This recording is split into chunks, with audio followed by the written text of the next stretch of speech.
What's going on, guys? Welcome back to another War Thunder video. Today we're watching Cracker taking out his Panzer IV F2 in a simulator battle. He's joined by a couple of his G-Squad friends, Crocodile Tears and Badness. One of the reasons I wanted to upload this video is because I feel like it almost perfectly showcases the difference Last Man Standing has made for realistic and simulator battle tanks. Previously to the introduction of Last Man Standing, as long as you had two crew members left in your tank was considered alive. And this is how tanks have been since they were introduced. However, this change has really changed a lot of things for tankers, because now, as long as one guy is left on your crew, your tank is still alive. It's just a little bit hampered, because you got one guy that's switching between the gunner seat and the driver's seat, and it slows down things quite a bit. But at the same time, if you're the one who is attacking that tank who is on Last Man Standing, then it's more challenging to hit. It's more challenging to kill sometimes. You have to expend more ammunition, and depending on your position relative to the tank that you're facing, it may be almost impossible to kill that last crew member that's alive. Some tanks have extremely good armor in certain situations, and depending on what angle you have, you're going to have to either get around them, or you'll have to have someone else flank them. So it's made tanking really interesting since this was introduced. But with me being an arcade player, this hasn't had any sort of impact there, because arcade tanks still have the old rules, which is, as long as you have two crew members up, you're still in good shape. Last Man Standing ends up proving to be quite important in this battle, and that's why I wanted to showcase this on the channel. This Cracker is once again, he's in his Panzer IV F2, which is a very good tank actually. Battle rating 3.3. It's got a hell of a gun, 75mm gun. It has a penetration value of 121mm at 500 meters, and 107mm at 1,000 meters. So it's got a hell of a gun. Its weakness, though, is the armor. It's only at 50mm of armor on the hull and the turret, so it dies relatively easily. So you'll have to be very careful when driving this vehicle. You have to use cover very effectively. And it's something Cracker does actually pretty well, even though he doesn't have any large buildings to hide himself from. He does use he does make good use of the sand dunes here on this map. Cracker's on the German team, and they're facing a team that is mostly comprised of American and British tanks. There are a couple of Russian tanks, or excuse me, Soviet tanks, but by and large these are American and British tanks.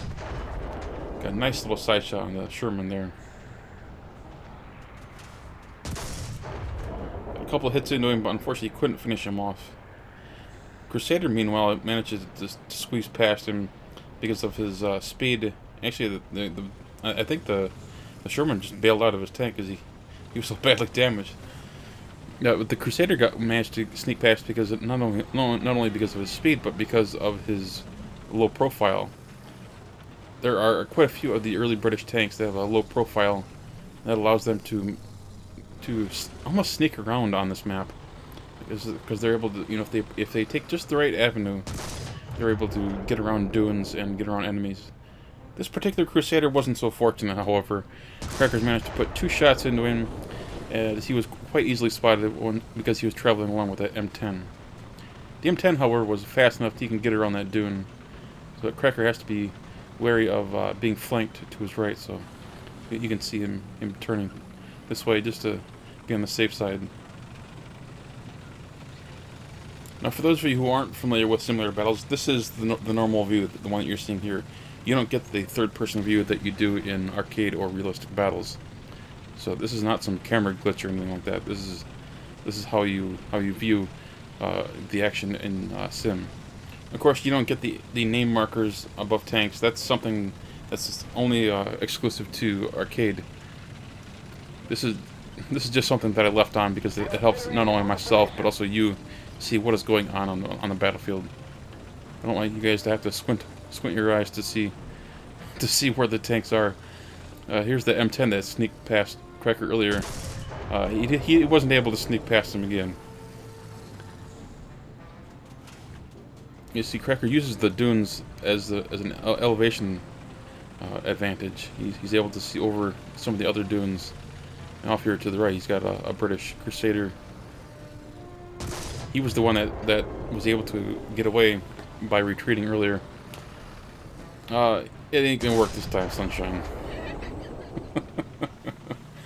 These British tanks don't have very many crew members, so it doesn't take too long to kill them. However, it still took Cracker 4 shots to take out that Crusader.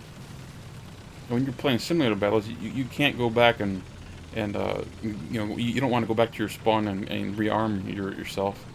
You want to go out there and fight the enemy. You don't want to have to constantly go back and forth between the base and the action. Roger that. Fire.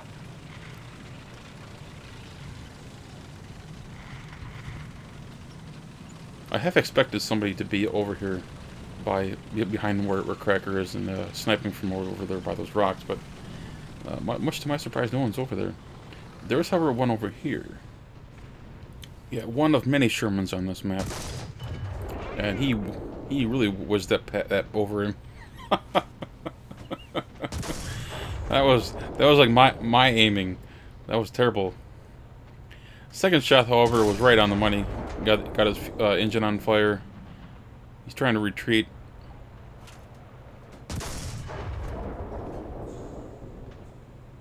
Unfortunately, he doesn't seem to have any sort of fire extinguisher, and he's dead.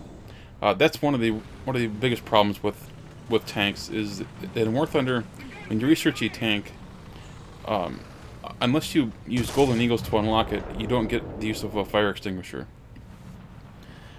When you unlock a fire extinguisher, you get 2 uses of the fire extinguisher, so you're able to put out 2 fires. After that, you're screwed. And unlike in planes, fires don't go out. You have to use a fire extinguisher. So it makes tanking with a brand new tank to be quite frustrating. I really wish War Thunder would change that so that, you know, instead of getting no fire extinguisher when you start out with a new tank, you get 1 use of a fire extinguisher. And then when you unlock the fire extinguisher, you get a second use out of it. And again, after that, you're screwed. That would be fine with me. That to me would make tanking with brand new tanks a lot more enjoyable. Because there was a time where I was grinding my way through the Soviet Union tanks, and I would get through, like, say, the first couple of T-34s. Just had a ball with the T-34s. Loved them. So much fun. They're easy to use. And it's just, after you get past those and you start getting your IS-1s and your KV-85s and all those kinds of things, you know, those are all good tanks, but when you first try those out, you have no use of a fire extinguisher, and it just really puts you off grinding new tanks. There were a few weeks where all I did was just play the T-34s because that's where the fun was. It's like, why bother playing a brand new tank that had no fire extinguisher when I can just play something that has the extinguishers, and I can just have as much fun as I can. You know, if I get lead on fire, I get lead on fire. I can put it out, no problem. But that's just one of those gripes that I have with War Thunder's tanks. And this poor guy, another Crusader, whose low profile almost allowed him to escape. But he tends to stick out, you know, he's very dark color. And that camo it's not very effective on this map.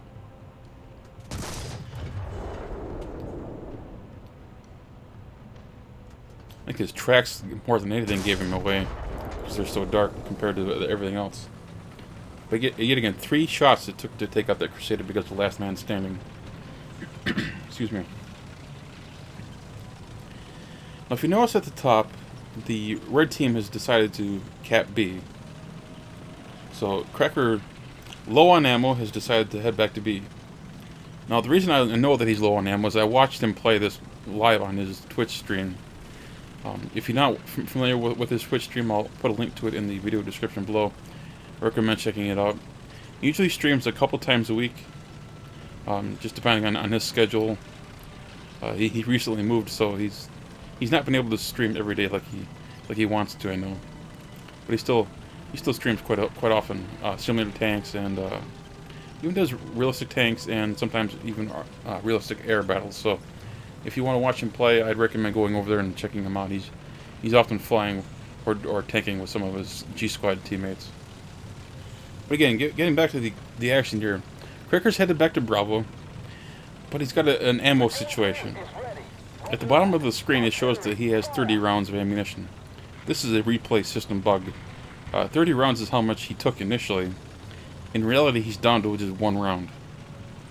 That's the problem. He's got 1 round to get to Bravo. If he encounters anything, he's kind of screwed, to be honest with you. If he runs into anything over here, he's in trouble. He's only got 1 opportunity to fire his gun, and with last man standing, if he fails to one-shot it, what's he gonna do? He's got limited options, and sure enough, you have a T-34 coming around the corner. What are the odds? Oh boy. And Cracker initially didn't even see the T-34 because, again, no name markers, but now he spotted the T-34 and he decides to hide behind this large boulder to see where the T-34 goes. Remember, 1 round. Can he kill the T-34 with just 1 round? Where's the T-34? Here he is. Aims his gun right towards the driver hatch, and damn it! 1 guy left in there. And he's red too, so he's badly injured. Cracker's out of ammo and out of options, quite frankly. The T-34 is on last man standing, so he's still technically alive, and he's still a threat. The question is, of course, how big of a threat? Can Cracker retreat back to Bravo and get some more ammo? Or is he screwed? Cracker knows he's screwed, so he tries to turn in, and he's on fire. The T-34 may be on last man standing, but he's still a big threat. This is just unfortunate, or you get 10 kills at this point, and it comes down to running out of ammo to end up leading to your death. Yeah, he can point his gun towards him, but there's nothing he can do. He can't fire at him. Instead, he relies on his one last use of artillery. There's the second use of his fire extinguisher. When you rely on the RNG of artillery to save your ass, you know you're in trouble. Oh, poor Cracker. That just sucked, man. Right through the turret. Damn T-34s. And again, it all came down to last man standing. Not only with that tank, but just think of all the other tanks that he shot at during this battle. Just think of all the extra ammunition that he had to use on his way to getting those 10 kills. If he had just 1 more round when he encountered that T-34, he would have been able to take out that T-34 and get to Bravo, get some more ammunition, and finish out the match alive on his first life. Instead, he had to get another Panzer IV F2 out. And this whole last man standing thing, you know, it brings into the question of how much ammo do you bring. The more ammunition you bring, the more ammo racks you fill up, and the easier it is to kill you. So, you know, how many rounds you take. You know, do you err on the side of I'd rather have more ammo to take people out, or do you play it a little safer and go with a minimal amount of ammunition? Cracker took 30 rounds, which, you know, ordinarily you would think would be a plenty of ammunition for a simulator battle. But you know, just how far do you go? You know, how many rounds do you take? This tank is capable of carrying 87 rounds of ammunition. That's a hell of a lot of ammo. At the same time, if you take that much, or even just say 75% of that, it's still just a huge risk that you add to your chances of being ammo racked. And with the Panthers being, the Panzers being very thin armored on the front, it's so easy for a tank to penetrate you. And since your primary competition will be T-34s a lot of times, I know it wasn't in this particular match, but with T-34s being one of the most common enemies that you're going to face, and them having armor-piercing high explosive rounds, all you need is one shot to be just even close to the ammo rack, and you're dead with one round. That's one of the benefits the Soviet tanks tend to have, is that the APHE, excuse me, the armor-piercing high explosive round. So you just have to, once again, decide for yourself how much ammunition you take. It's always a risk-reward thing with anything, but it's made all the more important with the last man standing being into effect now, because it's such a big change. You know, when you think about it, War Thunder tanks is not exactly new. This has been in the game for a year and a half or longer now, and just all of a sudden they decided to change this rule shortly after British tanks were introduced. So I'm not really sure what the reason was for it, but I know a lot of people screamed Russian bias as soon as it happened, because people feel that the Soviet tanks are much more likely to be beneficial to getting this sort of a change. I haven't seen too many people quit playing tanks over the change, so I don't think Gaijin's going to be changing this anytime soon. I think the last man standing is here for the long haul. And for those of us who play arcade tanks, it doesn't affect us. I frankly don't care one way or the other. I think they should leave it out of arcade. And here's the last guy on the enemy team. He tries to rocket Crocodile and ends up crashing into the dunes. That's America for you, boys. Anyway, guys, that's going to wrap it up for today's video. If you enjoyed this video, hit that thumbs up button. And of course, if you're new to the channel, please subscribe. Take care, guys.